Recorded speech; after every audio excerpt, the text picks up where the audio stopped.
We're going to tag team the message today, but I think it's going to be real helpful. I think it's going to be something that will speak to you. And I want to kind of set it like this. The church is not primarily a corporation. We are a domestic, nonprofit corporation. But that is not primarily what the church is. The church is primarily a family. We started the church almost 21 years ago, and we have tried to hold high the idea that we are a family. Now, like all families, we have had our share of dysfunction. We all have contributed to that dysfunction at some time or another, but there's no perfect families. There's no perfect churches, and the village has lived that out. We understand that. And we understand that our purpose is primarily to learn how to live out who God is in us, in the world, which means we hopefully are growing in our love, we are growing in our patience and our kindness and our acceptance of people that are different from us. And we are becoming like Jesus, but all of us still have a long ways to go. Some are getting a little closer, but we still have a long ways to go. And so you may be here, and this may be, you may say, sheesh, I'm so far from that. Look, it's a process, and God will help you. And you'll discover as you look back, if you really decide that your heart is wanting to follow Jesus, you'll look back one day and say, wow, I'm not where I used to be. I'm not where I want to be, but I'm certainly not where I used to be. So anyway, we are a family, and we understand that we've got to learn to live out Christ in us, and then we've got to procreate or help grow the family. Now, some of y'all are doing your part. Ethan and Rachel are doing their part. Jason and Ashley, y'all are doing y'all's part. I mean, y'all are helping the church grow. That's wonderful. But all of us, Doug and Jana, y'all don't need to go that route. That's not really at y'all's stage of the game. You need to not worry about doing it that way. But what we do at our age and at their age is we invite people to come and see. The Bible says, taste and see that the Lord is good. He is good. So God provides us with space. And He wants us to use that space to help bring people in, to help grow them up. I've asked Michael Randman to speak today to take us on a little journey over the last 12 months, what God is doing in our midst. And I'm so proud of how this family is shaping up and moving into this house that God has provided for us. And I'm proud of Michael's influence in all that we've done. For 17 years he's been with us. 17 years he's been with us. And I'm also proud that Michael Randman this past year did something that I never thought he would do. He ran for city councilman of Hapeville, and he won. And in a couple of weeks, he'll be do the pledge of office, and he will be one of Hapeville's new city councilmen. And I want him to take us on a little journey about what's happened over the last 12 months. And then I'm going to come up and I'm going to close this. But one more time, would you give a nice round of applause, Michael Randman.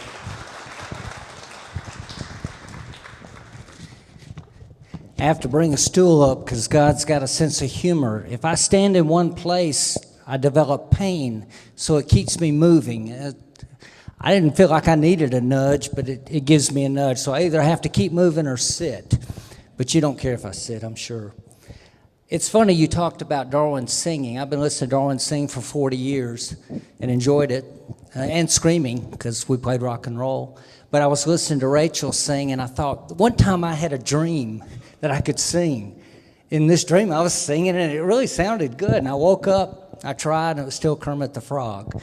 But it's interesting. That's just not my gift. I have some gifts, I believe, but it's interesting for me. I don't have to be the best at something. I just like contributing. I play bass, but not as well as Rick. I play piano, but not as well as Ethan. I teach, but not as well as Ray. I decorate, but not as well as somebody. I can't think of who they are. But I like to do a lot of things. So I study Russian and I study Spanish, but I don't speak them very well. But I just constantly try to push myself to expand. I'm always thankful, but I'm never satisfied. Not from a grudging, oh, I hate this. No, I just want to be better.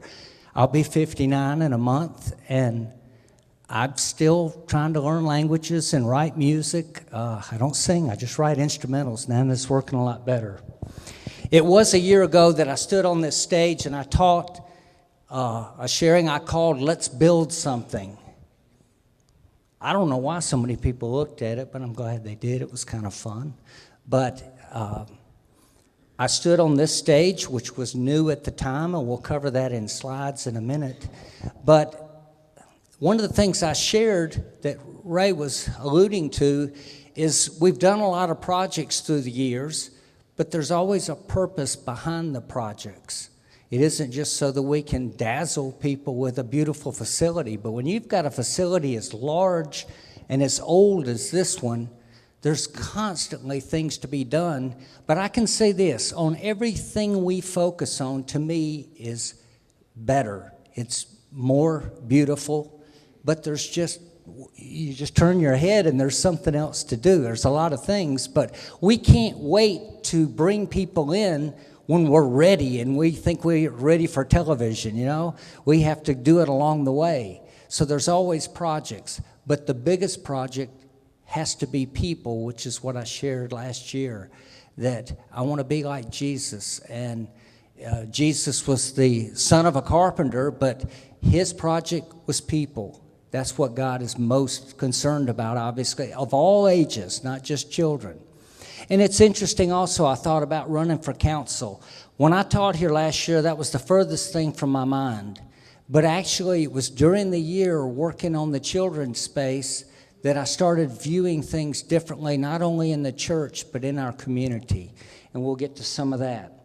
I need to give a little disclaimer. I used to do slideshows at a college I worked at where I was, believe it or not, I did audiovisual and photography and the telephone systems. And we'd do slideshows of all the student body there.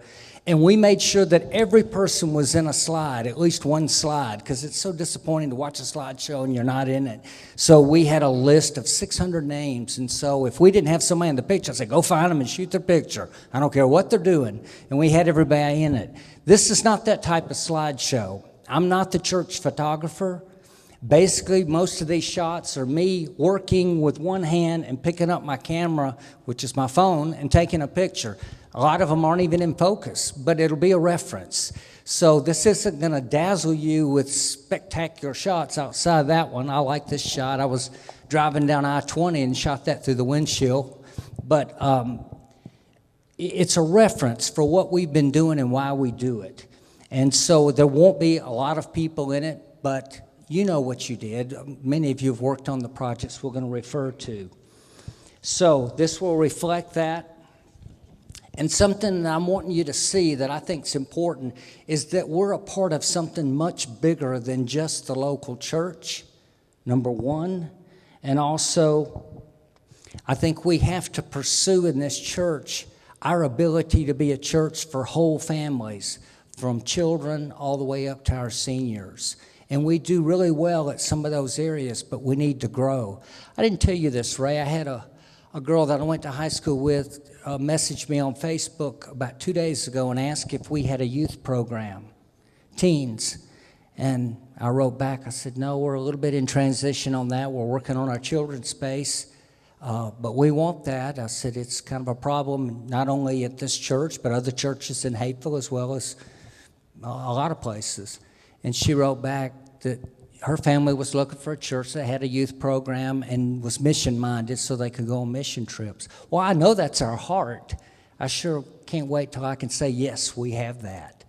And if in your mind right now you're saying, well, that'll never be, then you're guilty of what I was guilty of. When I first thought about what I want to do for this city, I'm going to have to deal with problems like my water bill's too high and all this boring stuff that nobody cares about. But my bigger goal for the city is to improve education possibilities. And I already have people telling me, oh, you can't do anything about that. That's Fulton County Schools. Well, if I can't do anything about it, it will never change. And I think too many times when somebody presents, we could have a youth program and be going on mission trips. You're going, I don't see how. You need to reverse that. How? What can I do to contribute? How could I take steps and change that? Because if we don't start that process, it'll never be. Let's get into the slides. Come on up with the first one. This one dates back further than this year. That's Rick up there, but that's how beautiful the side of the building looked when we started. And in the next slide, you'll see what it became now. In my mind, I go even further. In the next slide, we're going to go to that soon. No, that's actually a picture from Italy my daughter sent, but it was the same angle, and I liked it, so I put it in there. Okay, our next slide. I'm sure Denise will love it. This room in 2008. And then the next slide will show you what it's become. It didn't happen overnight. It takes a lot of work, and we don't have a paid crew that does these things. It's just us. Our next slide is when we're going to begin the year. Our first major event in January, though every week there was something, was the Hispanic church in the front had an anniversary. I believe it's their second or third anniversary of their church, not necessarily here, but of their church. That was January 27th, and in our next picture, you'll see Pastor Martin. Now, what you don't realize, you think, well, that's them, this is us. No, it's all us. That's my point. We're all connected. You don't know what would be different without this man right there in that picture. I'd be standing on concrete. Let me take you to a picture. I like to do little sketches. I see it a lot prettier than I draw it. But I drew that in 2011 at the beach in Florida, and I sent it to Ray, and I said, this is what we need to do in this room. We need to put something in front of the stage that gets you closer to the people. And in the bottom of that drawing, there's two lines. Go back 1 second, Sandra. Two lines that go from the booth to the walls. Those are curtains. We have the curtains. We just hadn't put them up yet. But that's the way I saw it in 2011. We didn't own the curtains, and we hadn't built the stage. Okay, the next slide will show you a little closer. That's what I drew in 2011. And then on December 20th, 2012, Pastor Martin built this stage, which was a duplication of what I saw a year earlier. And then 3 days later was this service. From what you just saw to that, and I was telling Ray and Jane last night, we ought to call our projects day of, because everything we do seems like it's the day of the event. You'd be amazed if you were here in the morning for an evening event, what things look like, what they become. And we keep trying to get better at planning and executing, but so many things seem to get in the way of it. Whatever was day of the day before kept me from doing what was day of today. So back into January. So we're going to go back into this year. That's the fellowship next door. And then the next photo, what we have is we redid our bathrooms. We could probably do it again, but right now they are so far beyond what they were. They're very attractive. And so that was redone. It took about, I think, a week, and quite a few people worked on it. Now, our next slide to me is happy and sad. That was the send-off service for Ray and Jen and his family. They were going to be heading to California. And for me, it was very significant because my daughter also lives in the same city as them and went to the same place later in the year. So I knew that was coming for me also. But what we had decided, because, and you just hold on the slide a second, Gordon Mote was coming to do a concert, and Ray asked me if we could put his hands on the screen so we could watch him play piano. And I told him we could, and we did. And so in that service, what you see is the image magnification of Ray Ray's face on either screen. That only happened this past year.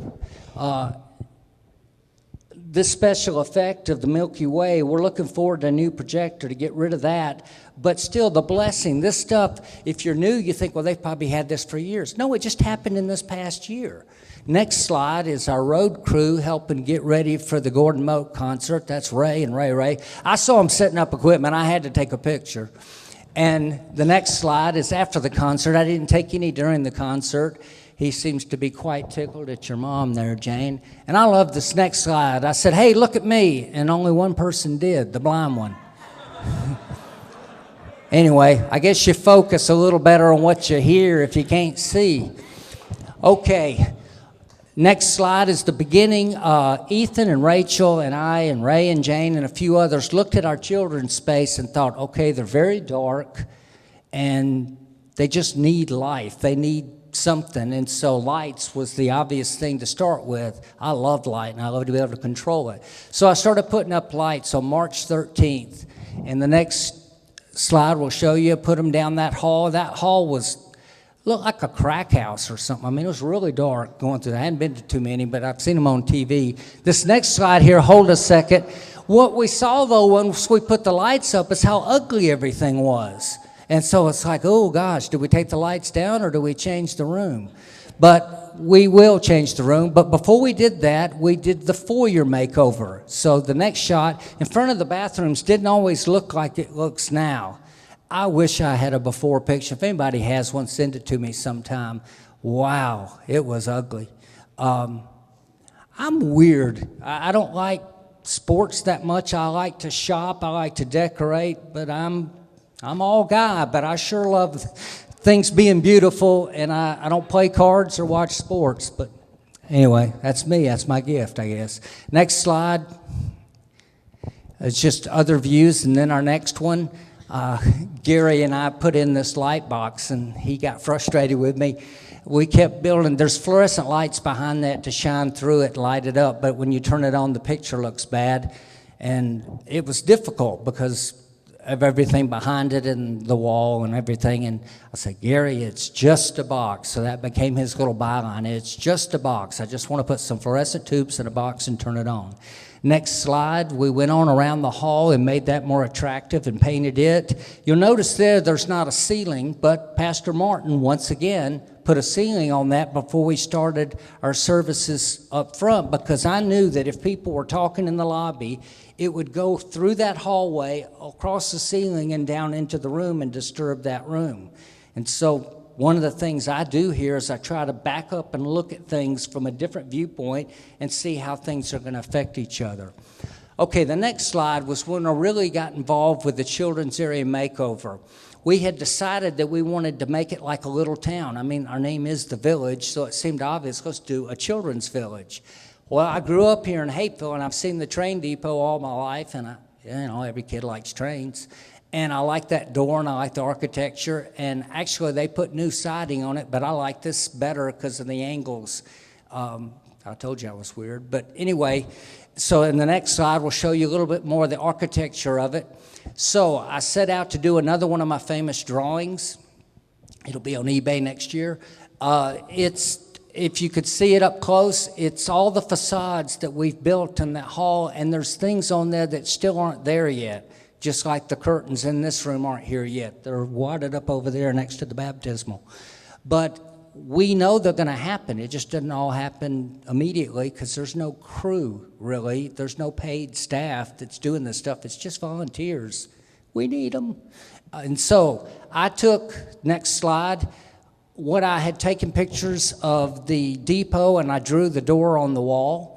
And then the next slide, we started painting and developing it. And in the next slide, we started fleshing it out because we wanted the children's area to be 3D, not just to be painted, but to physically, the wood sticks off of the wall. And then we go further than that. In the next slide, there's bricks along the bottom of the depot. But in the next slide, you'll see that instead of painting it, we got the faux brick like they put behind the lights at Home Depot when they're selling outdoor lighting, and put that there. So we wanted to give stuff as much dimension to make it fun for kids. In our next slide, we realized that our baby room or infant room that was going to be our sweet shop, a lot of parents who eventually will let their infants go in there still want to peek in and see how things are. So the next slide will show you as we're putting a window in. And then our next slide is so that people can look into the room and check on their children and be comfortable. So there's thinking behind this, plus other things I intend to decorate the window with to finish out the fact that it's supposed to be a candy shop. Okay, our next slide will show the hall before we started, and then the next one as it develops, and the next one with the roof systems put in it. And then from the other angle, you can see the train depot. The train depot we call Imagination Station. None of this stuff's finished. We're just doing it as we can. So there's a sweet shop, a pet shop, and Imagination Station. We shifted off of that and we started working on other things. In our next shot, there's painting of the ceiling, which is the little lobby off of the other sanctuary area. And we have our 2 expert painters in there painting. I love this picture of Jane, and the reason is, one, she's working, but that's not unusual. I don't know how many times I've come in this building, and I think nobody's here, and I'm coming to do something. Kind of like what David Bice did a few weeks ago when he worked on setting up some more speakers. Some of us just come here because we want to make things better. But I don't know how many times I've come in here, and Jane's the only one in here working on something. And that moves me, because she's not doing it for the camera or the slideshow. That's the only slide she's in. I'm not in any because I'm taking the pictures. But I don't need to be in the slideshow. I know what I've done. Next slide. I missed a few things in my pictures because I get busy. There's nothing for Easter. That's kind of a major event, but I missed it. There's nothing for the anniversary, but I did get this one shot for Mother's Day because I was playing bass that day, and so I had a good view of Darwin and Jane's daughter singing, so I took a couple pictures, but that was on Mother's Day. Now, next slide. I'm just going to show a little bit of the architecture. That's the true depot, and then the next slide will show you how we duplicated it.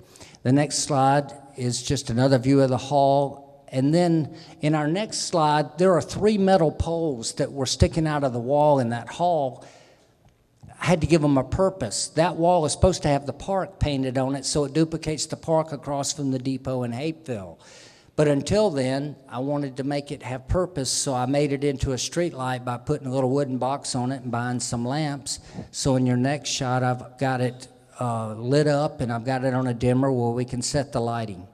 Now, going into the different rooms, the first room, that's what it used to look like. And I can't say there's anything really wrong with it, but we wanted to make things kind of cartoonish, so it became the next shot, this color, which I love that color. I love green.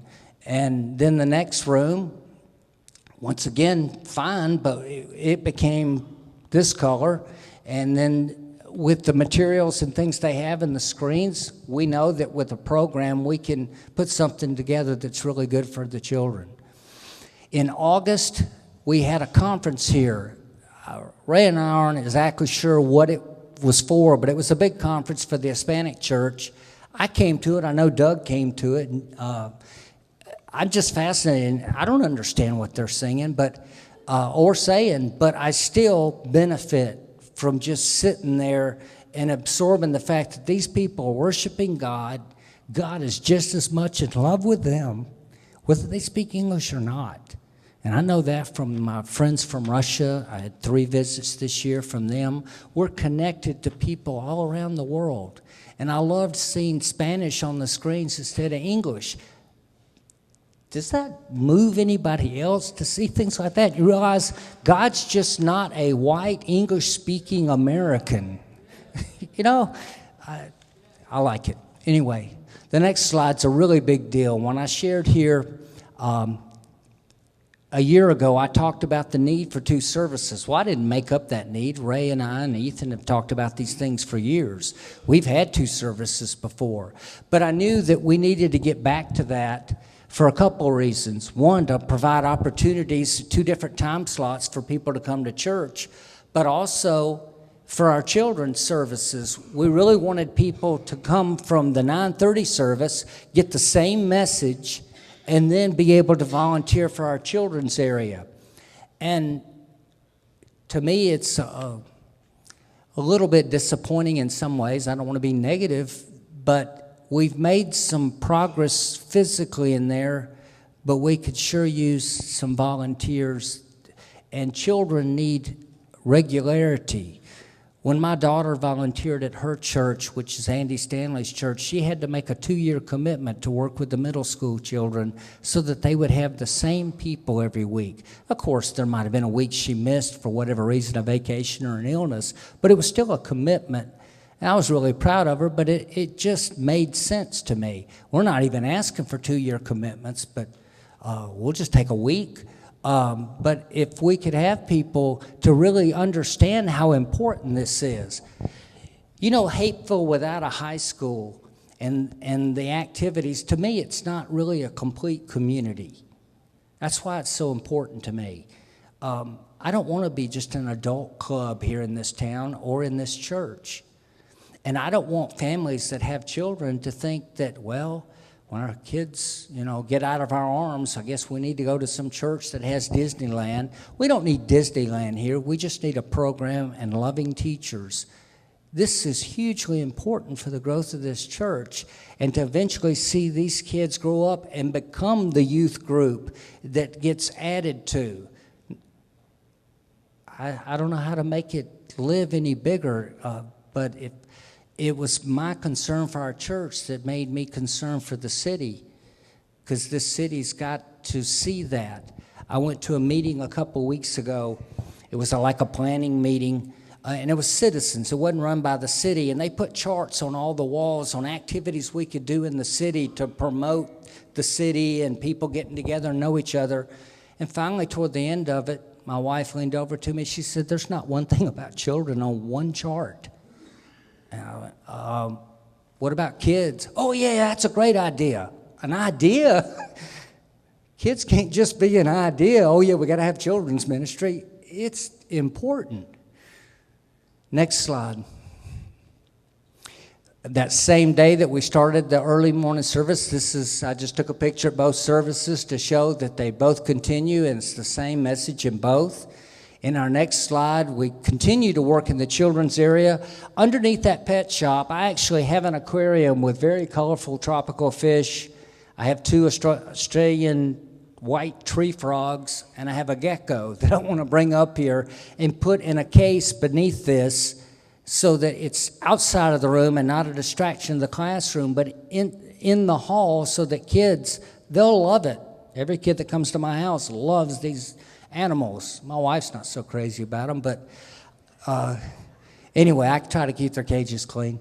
But I have to build something to keep them warm because they're tropical, and it's not always tropical in that area over there. It's more Arctic. I could get penguins, and they'd probably do well. The next slide will show just the colors that we're using over there. It's like a crayon box got spilled and hit the floor and hit the walls. It's really going to be nice. Okay, our next slide represents what's happening over here next door. And Troy and others have been involved with that. It will eventually be bathrooms and a kitchen. It's in progress and waiting for the next step, some of that having to do with the city. And then after that occurred was our Halloween event here, which was really well attended. I don't know if you made it by or not. Of course, it was on Halloween, so a lot of people were busy at their house handing out candy, but it was a great event, and popcorn was handed out. A little, what do you call them, a bouncy thing was rented and put up, and kids loved that. And then after that, David Gunter, who was going to have his wedding here, I don't think he just did this because of the wedding. He did it to bless us, but he put that beautiful fountain in the lobby. I mean, all this has happened in the last 12 months. To me, it's a lot of stuff, considering how small we are and the funds. I mean, I don't know how many times Jane and I go to Home Depot. We're buying out of our wallets. There isn't some petty cash. It's just we're donating what we can. The next slide represents Thanksgiving service, which a lot of people contribute to in terms of physically volunteering, bringing food. But me being in food service, that slide right there represents a lot of work's been happening and about to happen. The next 2 slides are some of my favorites. This slide right here is the dream of every pastor. You see this, and when you're setting this up, you think, you know what I want this to look like? I want it to look like this. We want people in it. We want every chair in here filled. Not so we can say we had a bunch of people. That's our job. We're supposed to be ministering to people and telling them about Christ and making a difference. But I can't if they're not here. So some churches want to be the biggest. They want to be the this, that. We just want to reach people. It's that simple. The next slide is a couple of our volunteers on the serving line, and then the full serving line. And then what I've got is the sun setting on the year in our next slide. And I've got one verse. Got to have a verse, don't we? I love to teach the Bible, but this is what we chose to do. Because I put this up for a reason. One, it's true. But also some people say, well, I don't want to do that. I like they're doing it for the village, or they're doing it for Ray, or they're doing it for me or Jane or Ethan. I mean, to play on the praise team, you're not doing that for Ethan. It says here, whatever you do, whatever, there's no buts. Whatever you do, work at it with all your heart as working for the Lord. When we're setting up chairs in here, we're doing it for Jesus. He's the boss. That's the reward. When you lay your head on your pillow at night, knowing you've given your best. Oh, this was just a throwaway service because we're starting a series next week. No, it's not. It can't be. And it can't just happen from here. It's got to happen out there. Somebody sitting next to you. The meet and greet might be an opportunity to spot somebody you need to talk to afterwards. If we don't start seeing ourselves as ministers, all of us, because I could have done another scripture up there, how we've all been given the ministry of reconciliation. It isn't just Ray's job, or Ethan's, or Doug's, or mine. It's everyone's job. So, Ray, I just take off. You got to land.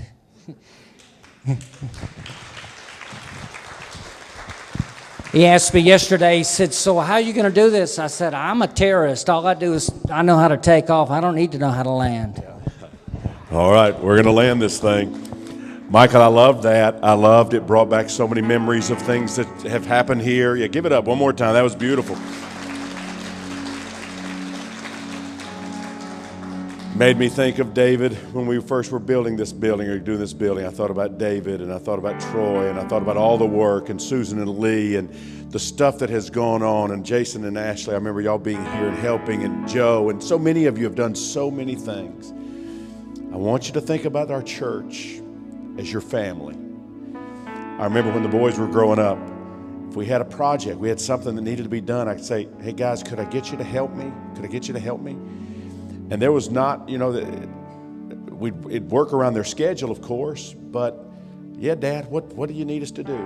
Could y'all take this from here and move it over here? Or could y'all do this? Or you need to dig a hole here. Could y'all do that? Yeah, Dad. Why? Did they do it because they were a part of the family? They wanted to do it. Then that was for a dad, just an earthly dad. We get to be a part of God's family. And we get to do all that we do for God.